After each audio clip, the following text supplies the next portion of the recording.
Olá, eu sou Alexandre Nabor, psicólogo e pesquisador em gêneros e sexualidade.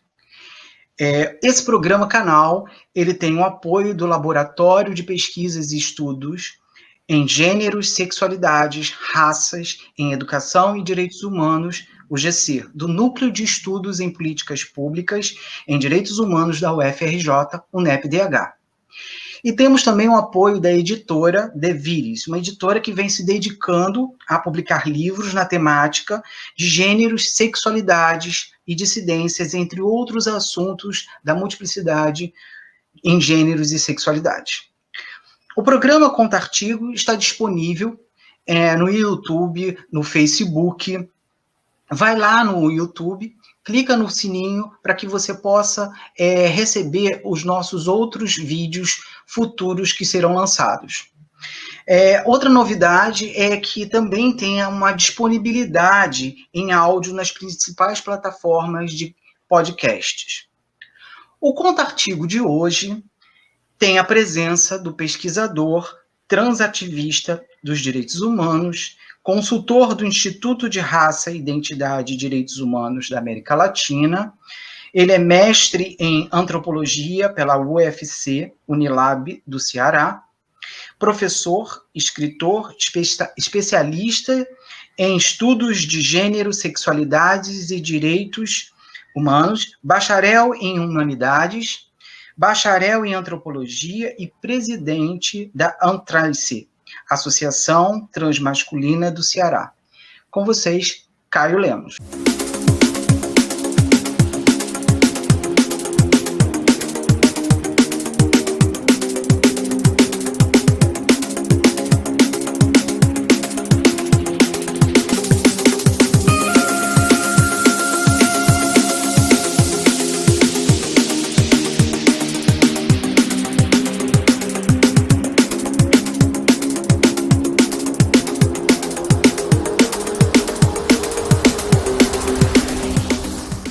O artigo que será discutido hoje, o despreparo na rede hospitalar e a felicidade em ML, angústia e prazer dão dimensões à hormonoterapia, foi publicado na Revista Brasileira de Estudos da Homocultura, a REBE, em 2018, volume 1, número 1, e está entre as páginas 47 e 58. Olá, Caio, como vai? Muito obrigado por você se disponibilizar, estar conosco aqui no Conta Artigo de hoje. Gratidão também, eu que agradeço, né, essa oportunidade de estar com vocês dialogando um assunto tão importante, tão rico, tão caro, né, principalmente para nós, homens transmasculinos e transmasculinas do Brasil, né, e também para todas as outras pessoas que estão envolvidas, né, socialmente e culturalmente nesses trânsitos e trajetórias. Então, gratidão. Parabéns pelo título de mestre que você recebeu atualmente, e tenho certeza que virão muitas produções aí. Para começar a nossa conversa, Caio, gostaria que você nos desse uma pequena introdução sobre o seu texto, por favor. Sim. Então, esse texto, né, ele é parte dessa dissertação, né, que eu defendi ontem a dissertação, que é algo mais prolongado, algo mais complexo, né, então esse texto ele é parte dessa dissertação, né, e é um texto que eu escolhi diante de outros temas também trabalhados nessa minha dissertação, que essa dissertação vai falar sobre processos externalizadores, normas, práticas, tecnologia de gênero no universo transmasculino no estado de Ceará, né?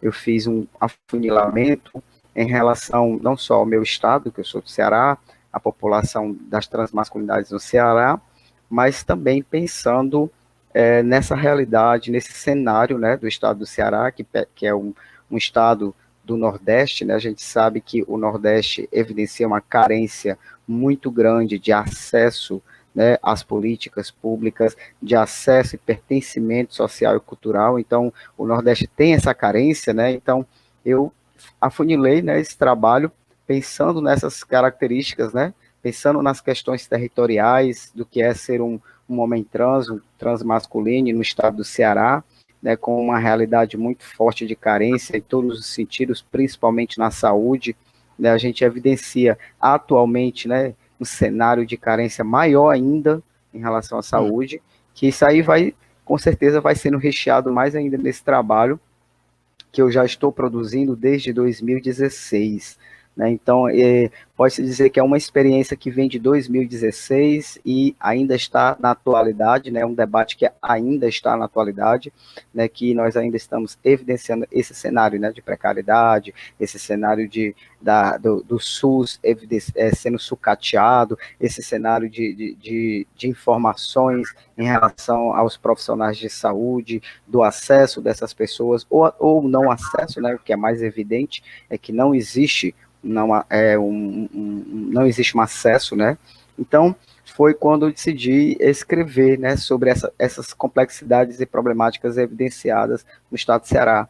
No caso, o artigo, ele está de forma mais diminuída, né? Então, assim, está trabalhando exatamente o processo de hormonização, né, que é um processo tecnológico de gênero, e é um processo que precisa urgente de debate, não só pelo uso, não só pelo respeito, não só para acabar, desvencilhar o preconceito, mas principalmente nos cuidados, né, nos cuidados de saúde, na prevenção, nos cuidados. Então, é importante, se faz importante dialogar, principalmente com a área de saúde, né, assim, esse contato, né, do profissional de saúde com pessoas trans. E aí falo pessoas trans de uma forma mais ampla, né, mas também pensando sempre nesse público específico, por eu ser homem trans, né, que eu tenho uma autonomia nesse sentido, eu sou fazedor também desse processo, então eu não só escrevo, como eu também faço o processo, né,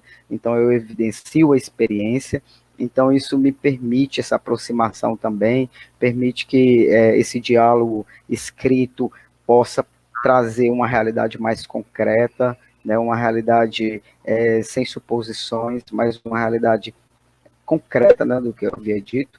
Então, é isso, eu comecei a trabalhar e esse artigo, como eu havia falado, ele está de forma mais resumida dentro das questões de hormonização, por ser uma questão problemática, né? Construir um corpo, desconstruir um corpo, ainda é uma lenda, em determinados lugares uma utopia ainda, né? Porque evidenciamos ainda né, uma cultura biológica, né? Uma cultura do entendimento de homens e mulheres biológicos, né? Então, por isso é muito importante o debate dessa construção de corpos através de tecnologia de gênero. Para a gente iniciar, né, assim, de uma instigação inicial, a sua pesquisa, ela é uma pesquisa etnográfica e foi realizada com homens trans, onde você também se coloca, né, nessa pesquisa, que procura evidenciar o serviço de hormonioterapia do ambulatório de transtornos da sexualidade humana, do Hospital de Saúde Mental do município de Fortaleza. Existe entre território e identidade de gênero, uma grande incongruência. Né? O início do seu texto, você coloca a música de Ney Matogrosso, a Balada do Louco. Então, ele vem dizendo assim, dizem que sou louco por pensar assim, se eu sou muito louco por eu ser feliz, mas louco é quem me diz. E não é feliz, não é feliz. Se eles são bonitos, sou Alain Delon. Se eles são famosos, sou Napoleão. Mas louco é quem me diz. E não é feliz, não é feliz. Eu juro que é melhor não ser o normal. Se eu posso pensar que Deus sou eu, sim. Sou muito louco, não vou me curar. Já não sou o único que encontrou a paz. Eu sou feliz. Trecho da música Balada do Louco, Ney Matogrosso. Esta epígrafe, analogicamente, ela retrata esta incongruência? Olha, a música é uma poesia que vem apenas dar essa essência do que realmente evidenciamos no quadro, né? A gente precisa também entender uma questão temporal. Ainda nessa época vivíamos debaixo do CID-10, F64/0, né, que é o CID que fala sobre disforia de gênero, né? Então, na época que foi colocado esse artigo, que foi depositado o artigo, escrito o artigo, tem essa questão temporal também que a gente precisa entender, né? Hoje a gente, em 2019, há uma mudança em relação ao CID, né? Então a gente sai dessa categoria, digamos assim, patológica, né, de disforia de gênero, né, e entra em uma outra categoria, né, interpretada como congruência de gênero, né. Então, inicialmente, é uma poesia, né, uma poesia que tem essa essência de tentar resumir um pouco como evidenciávamos esse cenário da patologia, né, ser visto como um louco, ser visto como, ser entendido, né, como um louco, ser entendido como o desajustado, uma pessoa desajustada, uma pessoa que não está de acordo com a sua realidade, né, que vive um processo de loucura, de interpretação de loucura. No entanto, o Ney Matogrosso fala também de uma suavidade, né, de uma loucura suave, que ela é como se ela fosse incorporada, né, daquilo que jogaram, que chamaram você de louco, você incorpora esse conceito de loucura e você traz essa suavidade, né, você vai dizer que sim, vocês estão dizendo que são loucos, eu sou louco segundo a minha subjetividade, né? Segundo os meus desejos, os meus anseios. Então, a música traz, esse trecho é uma suavidade, é uma questão suave, né? Tentando suavizar um processo que era evidenciado muito forte patologicamente. Não que isso tenha deixado de existir, ainda estamos sobre vestígios dessa patologia. Isso não é porque houve essa migração que isso tudo acabou, num passe de mágica, né? Ainda evidenciamos esse cenário, né, da patologia, ainda evidenciamos essa leitura de desajustado, de louco, né, tudo isso.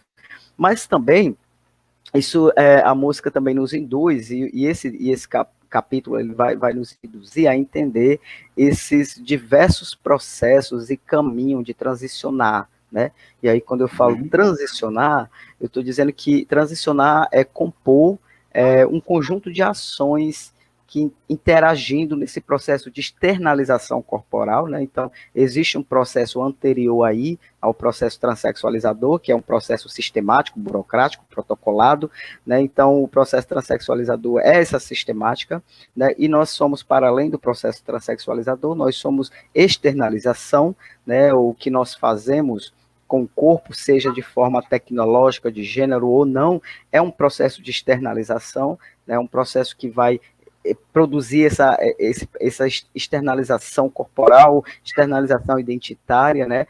E pode ou não ser vivido através de tecnologias de gênero farmacológica ou cirúrgicas, né? E tudo isso são movimentos políticos e tudo isso vai criando o que eu chamo de layout corporal, né? E também vai produzindo, se territorializando, né? Nas nossas sociabilidades que são desconstruídas e são construídas, né? E também fala essa situação de lugares, passagens, vivências que muitas vezes eram tidas como inalcançáveis por questões biológicas, por essa questão dessa cultura biológica, né? O transicionar ele vai tornar isso alcançável, que é o que a gente entende mais especificamente quando a tecnologia de gênero começa a trazer esses caminhos, permitindo, assim, vamos usar entre aspas, porque muitas vezes ele não é permitido, ele é interrompido ou bloqueado, mas com o objetivo de permitir que esses lugares inalcançáveis, eles realmente sejam alcançáveis, né? E também que esse transicionar está envolto em um forte desejo de se desconstruir, essa não pertença de gênero biológico, né? E se construir a partir de sua subjetividade, né? Então, nesse sentido, transicionar é desconstruir, construir corpos, desconstruir, construir signo, significado, desconstrução e construção de lugares, território, de símbolos, né? Tanto o caminho protocolado, que eu chamo de protocolado, que é esse caminho sistemático do processo transexualizador, quanto esses caminhos por conta própria, né? Que o próprio indivíduo também vai fazendo e construindo quando, principalmente, ele é bloqueado por essa sistemática, né? Quando é negado esse acesso, ou quando acontece de ser investigado, esse investigado entre aspas, porque também nessa época a biomedicina investigava, né, a nossa identidade. Eles estavam sempre perguntando, mas você é mesmo trans? Né? Será que não existe um vestígio que vai dizer o contrário? Né? Então, tem todo uma denúncia também desse sistema, né, que tenta a todo custo nos colocar nessa situação de louco, de desajustado, de pessoa que não se compreende, né, de pessoa disfórica, né, de pessoa que está alienada e uma série de coisas relacionadas a essa situação. Então, quando eu resolvi começar o capítulo com o Ney Matogrosso, isso realmente aconteceu, de acordo com como está escrito aí. Eu estava pensando, meu Deus, o que é que eu vou escrever, como é que eu vou iniciar, como é que eu vou falar dessa transição que ainda está dentro de uma patologia, como que eu vou desvencilhar isso, né? E aí eu estava ouvindo justamente essa música do Ney Matogrosso. E aí eu pensei, poxa, essa música, ela está falando exatamente uma realidade que nós vivenciamos, né? Uma realidade de que as pessoas nos interpretam como loucos, nos interpretam como desajustados, por não fazer parte dessa normativa, por não evidenciar esse processo normativo, biológico, né, dessa cultura biológica, né? E aí o Ney Matogrosso, ele, como artista, ele também ele tem essa sensibilidade de pegar essas situações que a sociedade vai denunciando e transformar isso em poesia, né? Ressignificar o que é loucura para nós, transmasculinos, pessoas trans. É justamente isso, é viver a subjetividade. Sim, sim. Ali na página 50, onde você escreve assim: o estudo sobre a sociabilidade dos homens trans é de suma importância para que outros conheçam nossas realidades e que acabem de vez com os grilhões de sermos protocolados como disfóricos de gênero, doença mental. Pois ainda, no Brasil, a transexualidade encontra-se presa no CID F64 e provavelmente por isso que o ambulatório que estamos sendo atendidos funciona no Hospital Mental de Fortaleza. Consideramos, né, que este escrito ele foi antes da nova atualização do CID em 2019. Hoje, a transexualidade ela está classificada como incongruência de gênero, estando na área de sexualidade, não mais de transtorno mental. Depois dessa mudança, Caio, você observou ou já foi lá, ou tem alguma resposta da sua pesquisa sobre a hormonioterapia para pessoas trans que ainda se encontram nesse mesmo hospital, ou esse serviço não se encontra mais dentro desse hospital? Sim, bem pontuada a questão histórica, temporal, né, de quando foi escrito, né, então a gente evidenciava esse cenário, e não quer dizer que esse cenário muda completamente, mas esse cenário começa a se desvencilhar, né, e tudo isso graças ao movimento social, né, porque o movimento social é quem vai movendo, né, todas essas peças que são posicionadas contra nosso ser, a nossa política, a nossa vida, né, então automaticamente o estado do Ceará também tem um movimento social fortalecido que vai dialogar em busca, né, de mudanças, em busca de melhorias, né? E até esse processo de 2016 para 2019, a gente ainda evidenciava esse cenário, né? Então, há uma precariedade também no estado do Ceará em relação às informações. As informações, não é que elas demorem a chegar, mas elas demoram em ser estabelecidas, né? Por várias outras questões que já estão enraizadas. Uma delas é essa questão, né, de que o processo transexualizador, ele é um processo sistemático, burocrático, e ele é um processo também que ele está se territorializando dentro da saúde, né? Ainda tem vários estados do Brasil, até mesmo estados que a gente pode considerar mais avançados no sentido dessas políticas sendo efetivadas, né, mesmo assim enfrentando problemas ainda em relação aos territórios, né, onde hoje nós, no Brasil, se a gente for fazer uma pesquisa a nível Brasil, puxar, assim, todos os ambulatórios ou dispositivos em funcionamento que trabalhem com essa questão do processo, com a diretriz, né, com a diretriz hoje que rege o processo transexualizador no SUS, a gente vai encontrar, e não só o Ceará, como muitos outros estados que ainda evidencia uma precariedade territorial, que ainda se encontra em territórios dentro desses vestígios, que ainda evidenciam uma questão de patologia, nos dias de hoje mesmo com todo o processo de trâmite, né?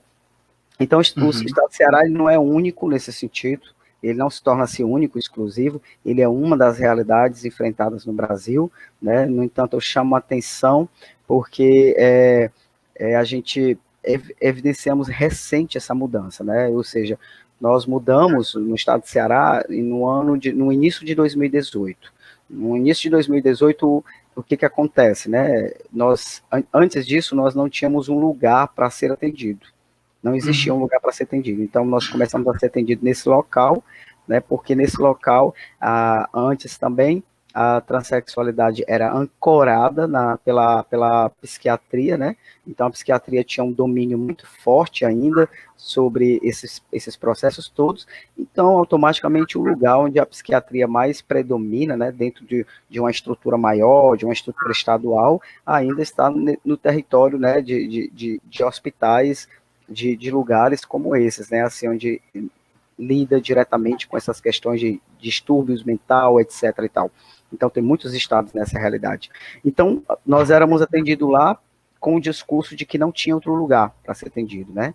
O discurso utilizado era esse, de que não existia um lugar para nos atender, porque as outras estruturas consideradas grandes de hospitais eram estruturas que estavam direcionadas, por exemplo, Hospital do Coração, Hospital do Câncer, né? Então, eram outras estruturas que tinham outros eram direcionadas, né, para outras situações, e que o discurso do Estado se manteve, né, em cima dessas questões, de que outros lugares ficaria bem mais distante do que estávamos procurando, e também de que não existia uma vontade de construir um lugar específico para a gente. Ainda era caro para o Estado isso, né? O Estado precisava enfrentar uma realidade, que é essa realidade do enfrentamento do movimento social, ver, né, a real necessidade para poder pensar, né, e mover as possibilidades, né? Então foi aí que em 2018, né, acontece um primeiro movimento, que a gente pode entender como primeiro movimento, mas ele não é um movimento ainda que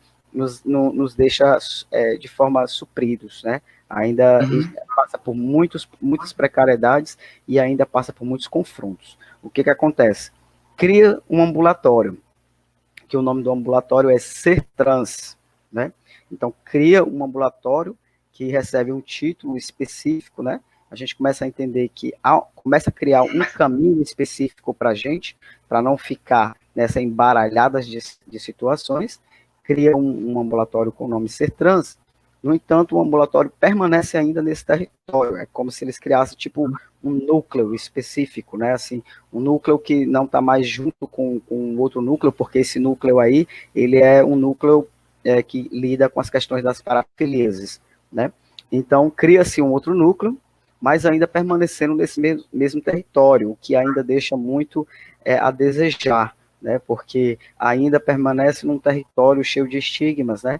Você vê até mesmo, eu conto esse processo etnograficamente, você acessar esse lugar, você tinha que pegar um ônibus que era específico para esse lugar, então você está na fila ali do ônibus, todo mundo já sabia, ó, tá na fila porque é louco, porque vai para lá, tá entendendo? Então ainda evidencia esse cenário, mesmo com a mudança da migração da OMS, mesmo com o movimento social em Lida, né, ainda evidencia esse cenário nesse sentido. Ali na página 54, você pontua 2 caminhos que são escolhidos pelos homens trans para adquirirem a aplicação do hormônio. São eles, da ilegalidade ou tráfico, e o da legalidade, mais conhecido como receita médica controlada. Você poderia falar um pouco sobre as consequências dessas escolhas? Sim, com certeza. Bom, as práticas e experiências discursivas, né, que nós, homens trans, transmasculinos, vivenciamos, né, constantemente, elas apresentam e dispõem, né, de uma masculinidade tensa, né, ainda que volta e meia está em xeque e é cobrada, né, por esse machismo, pelo patriarcado, pelo falocentrismo, né. Então, é uma masculinidade de prontidão, né, porque para ser homem na sociedade tem que existir um modelo, existe um modelo, né? E como os homens trans e transmasculinos estão deslocados desse modelo, né? Todo mover não é compreendido e muito menos respeitado, né? Então a gente evidencia esse cenário, né? Esse cenário que vai problematizar essa questão da construção e desconstrução de um corpo, no caso específico masculino, né? Um cenário que a gente fica perguntando o que significa, né? A construção desse corpo, a desconstrução desse corpo a partir de um processo de hormonização tecnológica, qual o significado disso para homens trans, né? Dentro da nossa leitura e não mais numa leitura biomédica, né? E não mais no que as pessoas pensam, né? Então, em virtude dos avanços da biotecnologia relacionado a cirurgias e relacionado também a sintéticos, né, como o caso aqui em questão, a hormonização, né, as modificações corporais, elas têm alcançado um êxito em relação às identidades trans que almejam tais procedimentos, né? Então, a mediação da hormonização, ela vai proporcionar um processo de reinvenção corporal, né? Então, no meu estudo, né, eu fui entendendo esses processos e também eu percebi que essa questão também de que alguns, né, não vão por esse caminho protocolado e outros vão por um caminho por conta própria. E isso foi que me deixou me deixou com muito mais vontade de entender, né, essa parcela de homens trans que realizam essas práticas, que vão em busca, né, desse seu corpo idealizado, e não o corpo cisgênero, mas o seu corpo idealizado, a sua autoestima e principalmente o seu reconhecimento, pertencimento social, né, essa lógica hormonal, ela vai vivenciar também um processo de decodificação do gênero, da leitura em que esse homem trans se identifica, né, ou seja, em um contexto amplo, a hormonização é pode-se dizer, uma das primeiras modificações corporais para aqueles e aqueles que almejam tais tecnologias, né? E também tem um outro contexto, né? A hormonização, ela é passa por esse primeiro processo, mas ela chegando também para a grande maioria como até mesmo a mais importante, né? Ela é considerada até mesmo diante de outros processos, por exemplo, como a cirurgia, ela se torna até um pouco mais importante, né? Então, muitas vezes, esse processo se dá de forma lenta, outras vezes os resultados são diferentes, né, de pessoa para pessoa, muitos não fazem por questões pessoais, por problemas de saúde também, até mesmo pelo receio de assumir essas modificações perante a família, principalmente, né? Então, por conta do trabalho, é uma outra questão, ou por questões políticas mesmo, ou porque não desejam realizar, né? Então, a gente percebe aí que são diversas formas de se harmonizar, né? E que a gente tem todo um processo aí para problematizar, né? E que esse significado, né, ele está imbricado principalmente em nossas subjetividades, né? Ou seja, qualquer um desses caminhos que esse homem transmasculino percorre ou desejam percorrer em relação às modificações tecnológicas, seja o caminho protocolado através do SUS, ou através de um atendimento privado, né, através desse protocolo, ou seja, um protocolo médico, né, que vai fazer todo esse caminho acontecendo, ou o caminho que a gente pode entender como ilegalidade, né, todos esses caminhos, eles estão envoltos, né, das subjetividades, né, então, vivenciando esse processo de vigiar e punir, né, através desses processos, e aí é Foucault, né, a gente pensa em Foucault, através dos processos farmacológicos, de especialistas que controlam, que tentam controlar, e aí não controla, muitas vezes não controla só a questão da corporalidade, vai controlar as subjetividades também, né, porque não só vai ficar dizendo a quantidade, o ml que você precisa tomar, mas que vai ficar questionando essa masculinidade, que tipo de homem é esse que você está se formando, se construindo, né, então tem esse controle também, né, que é muito forte ainda, muito presente, né, e então tudo isso também vai se perfazendo, né, nesse saber do corpo, nessa operação do corpo, porque isso é um processo de operação. Então, por isso é muito importante que a gente problematize os processos de hormonização, não só acionados para a produção identitária de gênero, mas principalmente nas questões da produção do corpo, de como é possível ou não evidenciar essa trajetória, né? Então, desses caminhos protocolados, a gente evidencia esse cenário, né, esse cenário ainda do controle, né, existe todo um processo do controle, existe todo um processo burocrático, não que o caminho da ilegalidade não exista, né, existe uma burocracia também, você precisa conhecer o contato precisa confiar em você, porque é por isso que chamamos de ilegalidade, porque não é considerado legal no sentido também dos riscos produzidos por esse caminho, né? Porque esse caminho também apresenta os riscos, né? O risco de você adquirir um produto que vem adulterado, né? E até mesmo os riscos de você estar utilizando um produto que você não sabe a procedência desse produto. E tudo isso pode agravar a sua saúde, né? Causar mais problemas ainda de saúde. Então, quando eu resolvi escrever sobre isso, apresento o caminho da ilegalidade como uma das opções, não vou dizer opção, um dos caminhos forçados, né, que a gente encontra diante de tantos protocolos, diante de tanta burocracia que hoje o sistema nos oferece, né? Então, assim, pode dizer que tem uma autonomia nesse caminho por esse processo de que não precisa entregar uma receita, não precisa dizer, essa receita não precisa estar com CID, essa receita não precisa dizer que eu preciso disso, que eu sou disfórico, que eu sou doente mental, que eu tenho uma incongruência de gênero, etc. Então, cria uma autonomia maior nesse sentido, no entanto, coloca em xeque a questão de saúde também, em relação à procedência desse material, né, de onde esse material vem, né, que não se sabe ao certo, não existe algo que certifique de que esse material realmente ele vai ativar, né, o objetivo dele, não só de forma química, mas o objetivo subjetivo também da pessoa que vai evidenciar a experiência, né? E aí, esses caminhos, eles nos fazem pensar, né, primeiramente, nessa questão ainda muito forte, né, dessa cultura que ainda permanece centralizando o corpo branco, o corpo cisgênero, o corpo heterossexual, o corpo cristão, né, o corpo do homem ideal, né, o corpo do macho divinizado, né? Então, isso adentrou no sistema também do processo transexualizador de uma forma, né, que fica também guiando, né, trilhando para que saia nesses moldes, para que evidencie essa transição corporal nesses moldes. É tão provável que muitas pessoas, mesmo no caminho protocolado, elas encontram mil e uma dificuldades em relação a esses discursos, né?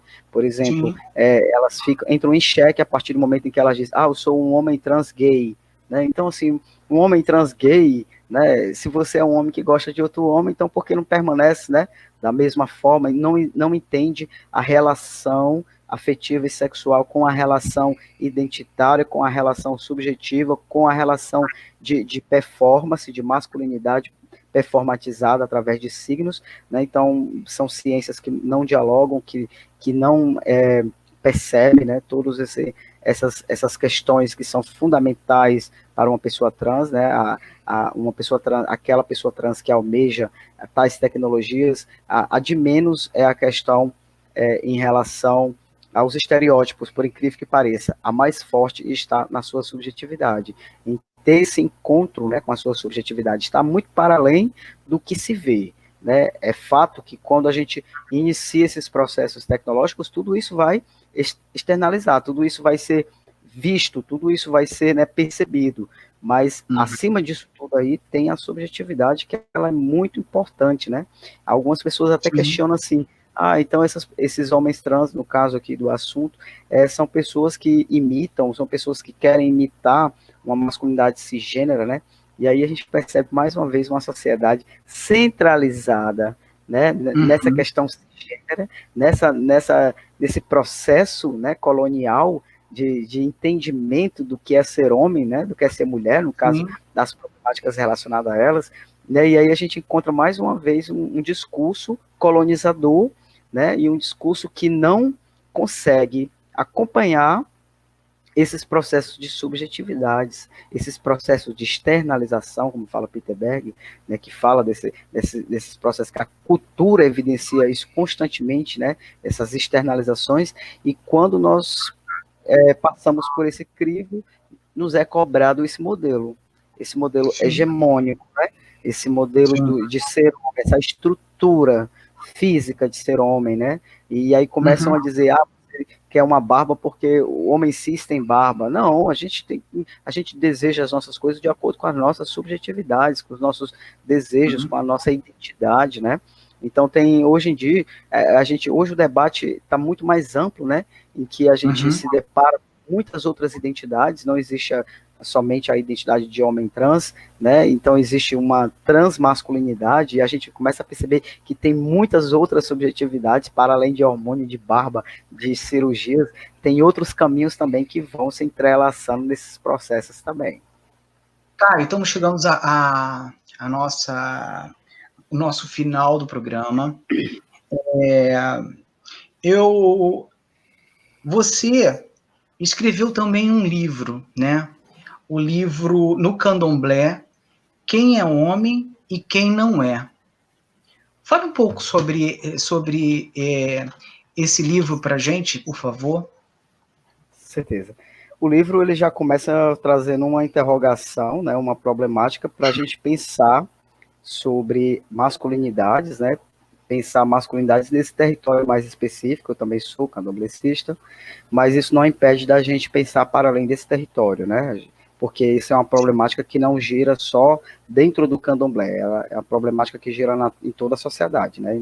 Então, todos os lugares que a gente vai na sociedade, nós somos questionados quem é homem e quem não é, né? Que masculinidade é essa? Essa masculinidade existe? Ela é fato, ela é pertencida, ela é concebida, ela é entendida, etc. e tal. No caso do livro, ele também está trabalhando um território específico, né? No candomblé, Uhum. e eu decidi trabalhar o candomblé também por eu ser candomblessista, né? E aí eu fui me deparando sobre essa situação de uma religião, assim como outras religiões, né? Que trabalha muito essa questão do corpo, que há uma leitura corporal muito expressa, né? Essa leitura ela é muito expressa.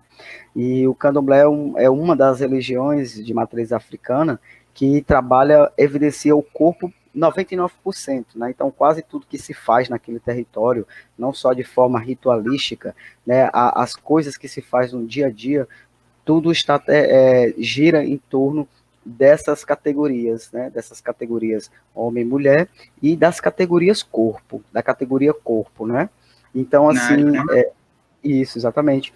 Então, hoje em dia, né, o que eu percebo através desse estudo é que a figura homem trans, transmasculine, né, ela ainda é uma figura ícone, assim, ela ainda está muito, precisa muito desse debate também nesse território. Então, essas categorias de identidade, de gênero, de sexualidade ainda são um pouco discutidas nesse território, né, e que a gente precisa percebê-la com muito mais afinco, né? Então, quando esse livro ele também ele tem por objetivo, né, entender esse encontro entre relacionamento, esse encontro e esse relacionamento entre a religião afro-brasileira, o candomblé, e as práticas e experiências dos homens trans que frequentam ou que são adeptos dessa religião ou que flertam, né? Eu gosto também de usar essa palavra flertar, porque às vezes a pessoa não frequenta, a pessoa não é um adepto, mas a pessoa flerta, a pessoa tem grande apreciação pela religião, né?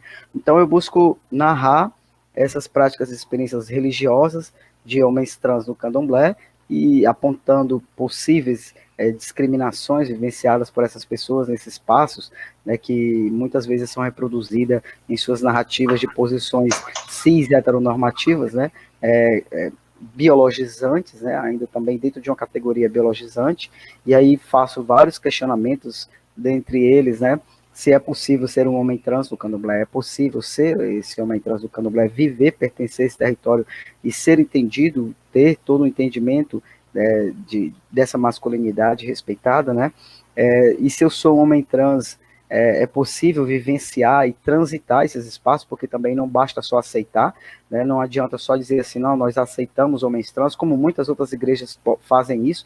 No entanto, elas pedem para que se você quiser participar realmente da religião, viver a religião, você precisa, né, meio que se converter, né, à ideia daquela religião. Então, é onde eu pergunto se é possível vivenciar e transitar. Transitar é entrar nos lugares exatamente como eu sou, nos espaços que é Uhum. dito masculino, né? Então, eu evidenciar esses espaços realmente dito masculino, né? É possível também ser um homem trans e ser um babalorixá. No caso aí, eu utilizo o cargo babalorixá, que é um dos cargos mais altos, né? O cargo supremo, né, o cargo supremo. Então é um cargo que a gente precisa questionar, porque se eu sou um homem trans, eu sou flerto com a religião, sou respeitado, sou um adepto, né, mas é possível eu evidenciar também essa estrutura nessa situação maior, né, como que seria isso, né, sendo um babalorixá, um homem trans, uma autoridade suprema, e outros homens cisgênero, né, se rendendo a essa autoridade de uma forma não de submissão, mas de uma forma de ancestralidade, né? Pergunto também se Ogã, que é um outro cargo específico da religião candomblé, que é um cargo também muito destinado a homens cisgênero, né? A gente vê no percurso da história dessa religião, das religiões de matriz africana, que esse cargo ainda está muito destinado a homens cisgênero. Então, se eu sou aceito como homem trans, eu posso ser um Ogã também, né? Eu posso evidenciar, né, essa estrutura. Se o meu sexo biológico e de registro de nascimento, por exemplo, se eu não tiver retificado o meu nome, né, e ainda tiver nessa compreensão do feminino, né, nesse sentido, nessa leitura e compreensão do feminino, como que esses espaços evidenciam toda essa problemática, né? Então, a partir desses condicionantes, como se constrói dessa sociabilidade nesses espaços, dessas participações nos rituais e na liturgia, né? Foi que foi buscando trilhar essas questões ontológicas também, que é extremamente importante, né? Se as concepções ontológicas fundamentam as formas de construção da personalidade religiosa dos homens trans, né? Como é que essas lideranças, né, têm lidado com a população trans de uma forma mais ampla, né, não só de homens trans.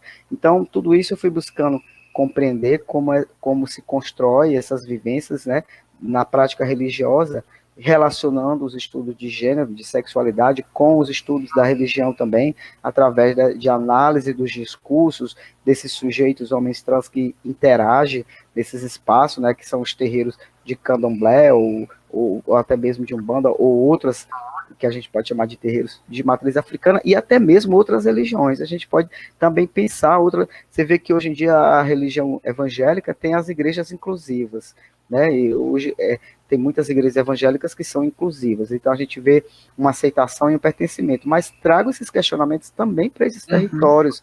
É A possível Igreja ser um padre, Católica, o padre, né? é possível ser Será um que o padre, homem trans. é possível ser um pastor, né? Então esses cargos de autoridades supremas que se tornam pilar, né? Pilar não Uhum. só de um sistema religioso, de um sistema de crença e fé, mas um pilar de representatividade, né? Um babalorixá tem também essa importância não só como sacerdote, aquele que recebe, né, de uma força maior, uma autonomia, mas ele também é um pilar em sua masculinidade, assim como uma Ialorixá, que é uma mãe de santo, ela também é um pilar na feminilidade, num processo de ser mulher, no inventário de ser mulher, no inventário de ser homem, né? São construções que vai baseando as demais construções. Então, essa minha preocupação, ela está para além do simples fato da aceitação, né? Aceitação é um processo que hoje, nos tempos atuais, digamos que nós tivemos avanço, né? A gente hoje encontra vários territórios que dizem aceitar, né, e que até professam isso, mas que quando a gente chega numa realidade, no pertencimento está muito distante. Você vê o nome social é lei, né? Então a gente Uhum. encontra por exemplo, muitas escolas e universidades que diz, nós aceitamos o nome social, nós temos nas chamadas, tá tudo lá bem direitinho, é respeitado, professor, professora, fala o nome da pessoa trans, mas quando termina a aula ou no intervalo da aula que você vai usar o banheiro, você não pode usar o banheiro, né? Uhum. Então, para que está servindo essa lei aí? Né? Sim. Ela está cumprindo, que tipo de cumprimento é esse? Um cumprimento que é só ali daquele momento, só na sala de aula, só na chamada, quando um professor ou outra pessoa se retrata aquela pessoa, Só na formalidade. e o território realmente ele é vivido, né? Se aquela escola, se aquela universidade está dizendo que respeita um homem trans, uma mulher trans, uma travesti, por que que não respeita dentro do banheiro também, o uso do banheiro, né?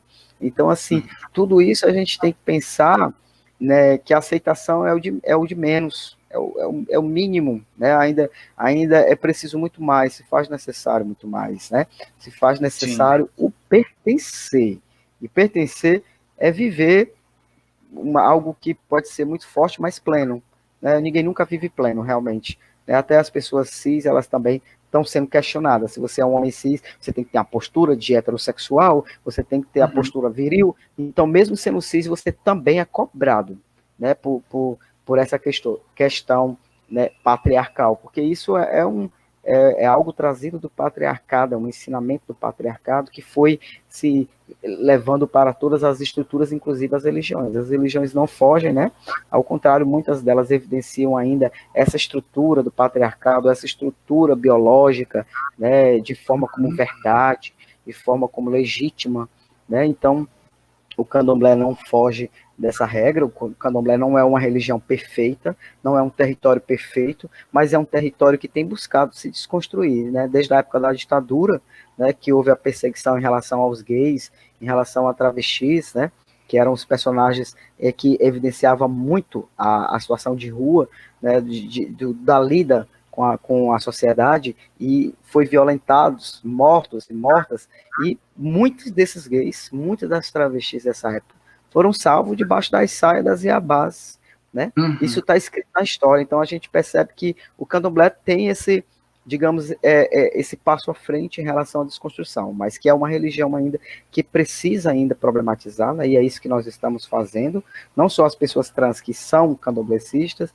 mas a sociedade em si também cobra, né, a população trans também cobra esse direito em todos os lugares. Então, vai respingar automaticamente no candomblé também essa cobrança, né? Então, é isso, a gente tem esse desafio, né? O livro, ele tem o desafio do livro colocar em xeque, né, a situação da religião com o objetivo de que ela cresça e flua, né? Não só no processo de aceitação e pertencimento, mas nas questões de direitos, né, de direitos humanos, né, e políticas efetivadas, né, uma política em que ela preze pela pluralidade, pela diversidade de corpos, diversidades identitárias, diversidades de sexualidades, né. Então, é isso que o livro tem por objetivo, né, problematizar todas essas questões com o objetivo de que flua, né? E é uma discussão riquíssima, muito rica. Gratidão. Caio, eu agradeço imensamente, tá? Por você compartilhar esses conhecimentos conosco hoje no Conta Artigo. Eu te desejo muito boa sorte nas suas intelectuais, tá? E pontuando que as referências, né, bibliográficas do seu texto, assim como o seu látis, o seu livro, todos estarão disponíveis neste vídeo. Pontuando também que este programa ele tem a contribuição da direção do professor Sérgio Luiz Batista da Silva. Obrigado a todos que nos assistiram, tá? Todos e todas e todas. E leiam nossos autores.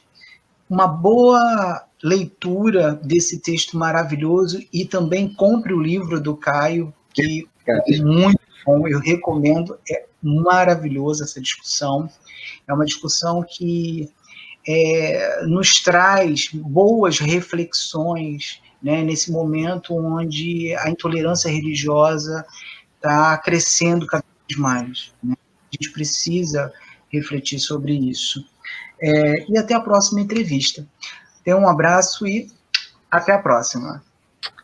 Gratidão, querido. Até mais.